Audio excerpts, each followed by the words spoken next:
Today's shir is Le'ilu Nishmas Ora Bas Ovadia. Shom should have an aliyah. What? It's Dorothy Meldrin's mother. Shom should have an aliyah. Okay, yesterday we were learning about the whole concept, 2 days ago. We're learning about Tefillin, the time of putting on Tefillin, the Shorosh, you have to leave open, the Shoyad you're supposed to cover. We also said, how do we know that you have to put Tefillin on the weaker hand? Because the Torah says, al yodcha, and yodcha is spelled Yud Dalet Chof Hei. So the Gemara learns it means Yad Keyah, the weaker hand. So therefore you put it on the weaker hand. And we said, what is the definition of a weaker hand? It goes by which hand you write with. Because right in the next pasuk it says, Uksaftam al mezuzah bisachav yisharecha. So it says, Ukshartem uksaftem. So therefore the Gemara learns out that what is kshira, the hand you write with, is rather what makes you either a righty or a lefty, depending which hand what you are with. Okay. Huh? No, some people don't cover anything. When they make the bracha, they cover it. No, we said that the other day. And they serve the cover on the tefillin to protect it. Okay, we also said that when you wear tefillin of the head, not like the Koraites that say Bein Enecha literally means between your eyes, but it means in the place of the brain, in between the eyes. Therefore, it's very important when people put on tefillin, they should make sure, that's why a lot of people have a mirror, to check and make sure the tefillin are straight. Not here, not here. It has to be exactly in between the eyes. And a lot of times during davening, tefillin move around. The head, so you move your head, sometimes you should keep it in mind that it should be checked. Okay. Now, here's another interesting thing. There's Alpi Kabbalah, and this is what the Sfardim do also. They would put on their hand tefillin sitting, and the head tefillin standing. The Ashkenazim, they put on both standing. In fact, even in Kitzur says, Maniachat tefillin mu'umad, you put on tefillin standing, both the hand and the head. Those that do, not everybody, but those that do things according to Kabbalah, so many of them will sit down by the hand tefillin, then they stand up for the head tefillin. And like we said, Sfardim follow many Kabbalistic traditions because where they lived in Israel, a lot of Mekubalim lived, and therefore they were teaching the whole thing of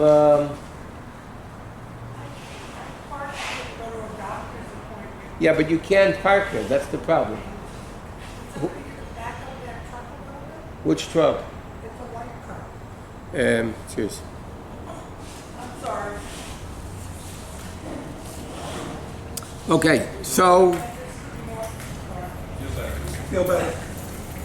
Okay, so you put on the hand tefillin, and like we said, you make whatever you do. You don't do the fingers until after you put on the head tefillin to minimize the separation between the bracha that you're making on the hand and the head tefillin. Even if you're somebody that makes a second bracha on the head tefillin, still you're not allowed to talk between the hand and the head. Because the truth is, laniach tefillin goes on both. The second bracha they do in addition to laniach tefillin. So therefore, that's what you're not supposed to do. Okay, next. Then, there's so many different customs how to wrap the fingers. Like a Chabad, the custom is here's a shin, okay? And then you have a dalet, and then on the fingers there's a yud. Sfardim do it a different way. There's so many different ways. You wrap the tefillin this way, you wrap the tefillin this way. But there's a very interesting thing about all this. We know there's Rashi's tefillin and there's Rabbeinu Tam's tefillin, right? There's Rashi's tefillin and Rabbeinu Tam's tefillin. Rashi, by the way, is like the Rambam's opinion. What is the difference between Rashi and Rabbeinu Tam? The difference is the order of the parshas in the tefillin. Now you have hand tefillin. Should bring a open pair of tefillin. And the hand tefillin, you have a long strip of parchment. That on that long strip of parchment, you write all four parshias of the Tefillin.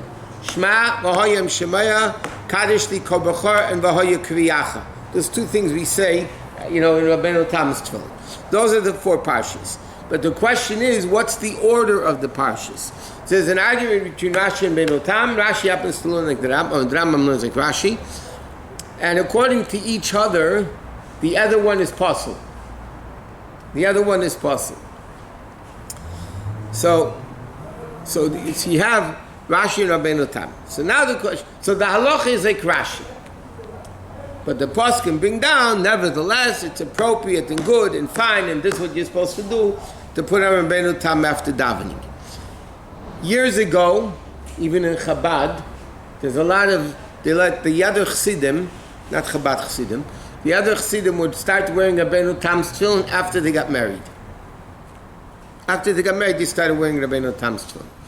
In our days, when we were in yeshiva, when we turned 18, then we asked the Rebbe if we should start wearing Rabbeinu Tam, and most of the time the Rebbe said it's a good thing to do, and you should start wearing Rabbeinu. But that was at the age of 18. So 13, 14, 15, 16, 17, we didn't wear Rabbeinu Tam's tefillin. So one Fabrenga many years later, because why is that? Because many Sfarim discuss, if you don't behave properly, you shouldn't. Rabbeinu Tam's tefillin, according to Kabbalah, are much holier, more holier than Rashi's tefillin. And I'll explain the difference in a few halachos coming up with this. So a lot, and that's why a lot of people didn't wear tefillin, either until they get married or until they're 18 or whatever. But the Rebbe said, I know all that stuff, and I want everybody should start wearing Rabbeinu Tam's tefillin at bar mitzvah. So in Chabad now the custom is, when they start wearing tefillin 2 months before bar mitzvah, they already start wearing Rabbeinu Tam's tefillin. And we daven in Rashi's tefillin, and then afterwards we put on, without a bracha, we put on Rabbeinu Tam's tefillin. So now the question is, which one's holier? So according to halacha, Rashi is holier, because halacha is like Rashi's tefillin. That's the halacha, you wear Rashi's tefillin. So according to halacha, Rashi's tefillin is holier. According to Kabbalah, Rashi's tefillin is bina, and Rabbeinu Tam's tefillin is chokhmah, and chokhmah is higher than bina. So according to Kabbalah, Rabbeinu Tam's tefillin are holier than Rashi's. What's the difference if they're holier or not? So you have a similar din with the shorosh and the shoyad. The hand tefillin and the head tefillin. The head tefillin is holier than the hand tefillin. Why? Because the head tefillin has 4 boxes, and the hand tefillin has 1 box. So therefore, the shorosh is holier than the shoyad. Now there's a din in halacha that mailin b'kodesh ve'ein moridin. In kedusha you could only go up, you can't go down. So now, if I have a strap from Rashi's tefillin, that I used in Rashi's tefillin, and now I need a strap for my Rabbeinu Tam's tefillin, can I take the Rashi strap and use it for Rabbeinu Tam? So now, it depends. If Rashi is holier, then you can't, because then you're going down from Rashi to Rabbeinu Tam. But if your whole Rabbeinu Tam is holier, so then you could go from Rashi to Rabbeinu Tam, not from Rabbeinu Tam to Rashi. According to halacha, you can go from Rabbeinu Tam to Rashi because you're going up, but you can't go the other way. So therefore, the minhag is you don't switch from Rashi to Rabbeinu Tam, and you just leave everything as it is. You don't change things around. Okay. By the way, there's another interesting halacha that, believe it or not, a lot of poskim don't talk about. In Rabbeinu Tam's tefillin, you say Shema, the 3 parashas of Shema. Are you allowed to answer amens in that Shema? No, normally during Shema of Shachris, you can only answer Amen Yeshmei Rabba, Baruch Hu, Kadosh Baruch and Yimlech. What's the story of Rabbeinu Tam's tefillin, the Shema of Rabbeinu Tam's tefillin? Can you answer any amen? Can you talk? What's the story? So there's a Rabbi Kiva Eger that brings down a Panim Me'iris, interestingly, that says you shouldn't talk bechina for no reason. In his time, you don't talk shtusim during Shema Rabbeinu Tam's turn. But that clearly says that if it's Kedusha, Baruch Hu, Amen, any Amen. Any Amen you would be allowed to answer in Rabbeinu Tam's turn.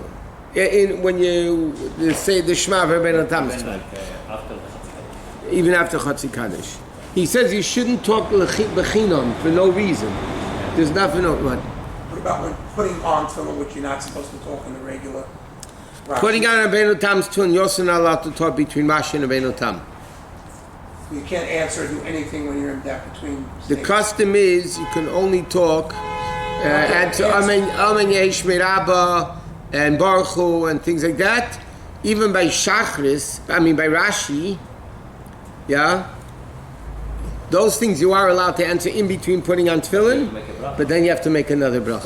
What about if you? But the lechatchila, you work it out that you don't end up in the. What happened in Shema of Arvit? Can you answer anything? No. No, but I'm talking about Kaddish. Let's say like you're doing the Rabbanan Kaddish, and I'm putting on Rabbeinu Tam's, Rashi, and I mean. You don't talk between Rashi and Rabbeinu Tam's tune.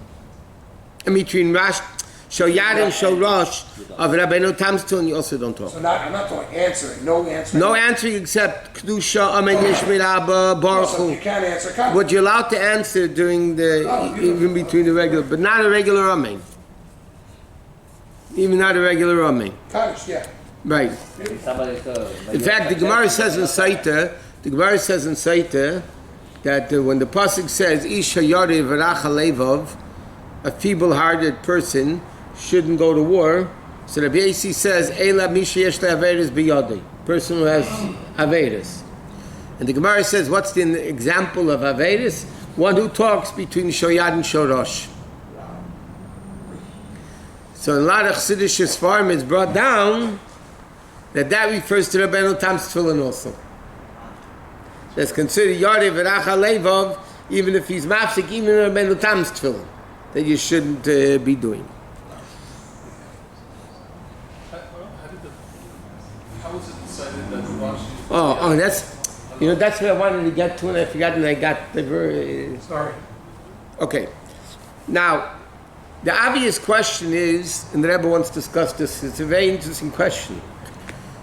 Before Rashi and Rabbeinu Tam, Rashi's from Rabbeinu Tam's tefillin. What tefillin did they put on before Rashi and Rabbeinu Tam? Rashi was less than 1,000 years ago, right? 850, whatever, it depends when Rashi lived. But, okay? Rashi, according to Seder Adorah, says Rashi and Rambam lived in the same time, and in fact they met. When Rashi was traveling the world, he met... but the bottom line is, what tefillin did they wear before Rashi and Rabbeinu Tam? Which one did they wear? And if you know, interestingly, the archaeologists in Israel, when they're finding old tefillin, they're finding tefillin like Rashi and like Rabbeinu Tam. It's no, huh? Shimush Rabbah is my guess. No, Shimush Rabbah. Yes. There's Raiv and Shimush Rabbah. Some very holy Jews put on 4 pairs of tefillin. Rashi, Rabbeinu Tam, Raiv and Shimush Rabbah. But us normal people are not allowed to do that. Now, so it says, so the question is, why did they find tefillin like both? I mean, which one's the halacha? But the answer is that the Rebbe once explained in the Sikha very simple. He said, before Rashi and Rabbeinu Tam, you're able to do it either way. Meaning, until the halacha was established, like Rashi, you could do it either way, Rashi or Rabbeinu Tam. Just like now, to give you an example now, just like now, yeah? Some people go this way, some people go this way, some people make the shin here, some people make the shin here, right? Whatever, yeah? So now the question is, so now both are good. Everybody's yaitzah tefillin, doing it either way. What happens but the halacha becomes, no, you got to do it this way. Or the halacha, you got to do it this way.